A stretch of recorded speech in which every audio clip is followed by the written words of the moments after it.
Frame है मेरा गंडापुर का, मेरा लाइव फ्रेम आ रहा है आपके पास? गंडापुर का लाइव फ्रेम है मेरा। Okay okay okay okay. दूर बहुत उधर, दूर बहुत है वैसे।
जी सर,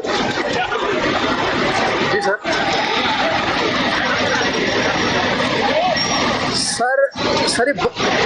सर ये बंदा बहुत दूर है मुझसे। ये देखिए मैं कितना फ्रेम, ये मैं कहाँ पे खड़ा हूँ, 1 मिनट दे, मैं आपको लाइव दिखा रहा हूँ। ये देखिएगा, मैं जूम आउट हो रहा हूँ। ये देखिए जाए, ये देखते जाएं, देखते जाएं, ये देखते जाएं, ये देखते जाएं, ये देखते जाएं। सर वो बदर भाई पहुंच गए हैं वहाँ पे, वो मेरा कर रहे हैं। ये मैंने लाइव सिर्फ आपको दिया है, वो ऑडियो वो ले रहे हैं बदर भाई। मेरा ख्याल है वो पहुंच गए हैं, उन्होंने मेरे से माइक ले लिया, वो चले गए हैं उधर। Okay okay.